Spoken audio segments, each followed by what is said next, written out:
একটা ছোট ছেলের কথা বলি শোনো না। বড়ই কষ্টে ছিল তাদের অভাবী সংসার, ছেঁড়া ফাটা জামা পরে জীবন কেটেছে তার। একটা ছোট জুতো কিনবে তাও নেই যে পয়সা, গরমের ওই কঠোর রোদে হেঁটে যায় একা। একটা ছোট ছেলের কথা বলি শোনো না, গরিব বলে তাকে কেউ যে ভালোবাসত না। রোজ রোজ দেখে ছেলে পাশের বাড়িতে, তাদের আব্বা ছেলের জন্য খাবার এনেছে। ছেলেটা তুই একটা ঘর বাড়িতে দেখতে পেরাই একটু যে তাদের বাপ আব্বা বাচ্চার জন্য খাবার নিয়ে এসেছে, সেই ছেলেটা কি প্রায় দেখতো। তো দেখতে দেখতে একদিন কি মনে হলো যে আমিও যাই, যদি কিসের জন্য যাবে, খাবার আসা দিন, যদি আমাদের একটু দেয়। কি শুনবে, রোজ রোজ দেখে ছেলে পাশের বাড়িতে, তাদের আব্বা ছেলের জন্য খাবার এনেছে। একদিন চিন্তা করলো দেখি, একদিন চিন্তা করলো দেখি, যাই তাদেরই ঘরে, যদি একটু দেয় গো খাবার খাবো প্রাণ ভরে। একটা ছোট ছেলের কথা বলি শোনো না, গরিব বলে তাকে কেউ যে ভালোবাসত না। কিন্তু সেই ছেলের গেল, সে কি খাবার পেয়েছিল একটু? তোমার কি মনে হয় পেয়েছিল? সে কারণে বলে সেই ছেলের বড় আশা নষ্ট যে হলো, তাকে দেখে খাবার লুকিয়ে নিল। যখনই দেখলো সে আসছে, সেই খাবারগুলো কি সাইড করবে যে না পেঁয়াজ ওর বাচ্চাদের জন্য নিয়েছে, কেন সে তাকে দিলে? সেখানে সেই ছেলের বড় আশা নষ্ট যে হলো, তাকে দেখে খাবার যত লুকিয়ে নিল।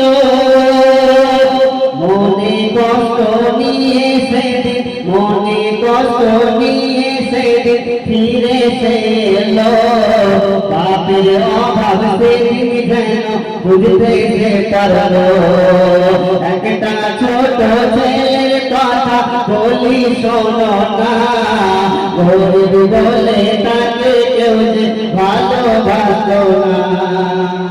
আমার গজলটা বলার উদ্দেশ্য একটা, অনেকেই আছে আপনাদের আমাদের অনেকেই আছে যারা গার্জেন হারা, হয়তো ছোট ছোট বাচ্চা গরিব, যদি তাদেরকে খাবার নাও দিতে পারি, আমার মনে হয় তার সামনে কোনো দামি দামি খাবার বা ভালো ভালো খাবার দেখিয়ে না নিয়ে যারা ভালো। আমার গজলটা বলার উদ্দেশ্য এটাই, হয়তো আপনি বুঝতেই পারবেন না সেই বাচ্চাটার জন্য কিন্তু আপনার খাওয়াটা হারাম হয়ে যাচ্ছে। আপনি যদি বাচ্চাটাকে দেখিয়ে দিন, অনাথ বাচ্চাটাকে দেখিয়ে নিয়ে যান যে দেখ দামি দামি খাবার নিয়ে চল, তাকে দিচ্ছেন না, কতটা কষ্ট সেটা কিন্তু তারাই বুঝে। তাই বলছিলেন, তাই তো বলি পাঠাইবে একটা কথা শোনো না, ভালো ভালো খাবার কিনে রাস্তায় দেখিয়ে এলো না। তাই তো বলি পাঠাইবে একটা কথা শোনো না, ভালো ভালো খাবার কিনে রাস্তায় দেখিয়ে এলো না। এমন কেউ থাকতে পারে, হ্যাঁ এমন কেউ থাকতে পারে যারা কিনতে পারে না। আপনার খাবার দেখলে হয়তো বাড়বে যন্ত্রণা। সে কারণে এই গল্পটা লেখা হয়েছে। আমি চাইবো এটা একটা শিক্ষার মধ্যে, যদি আমার জ্ঞান ছিল পেছনে, সেই কারণে কিন্তু কথাগুলো বলবো। এইগুলো খুব কষ্ট লাগে। এই ছেলেটি যার সাথে ঘটেছে তার কতটা কষ্ট হয়েছে সে কিন্তু ভালোভাবে জানে। শেষ শোনা শুনবে, সেই ছেলেটি আল্লাহ অনেক ভালো রেখেছে, ধনী হতে পারেনি তবে অনেক সম্মান পেয়েছে।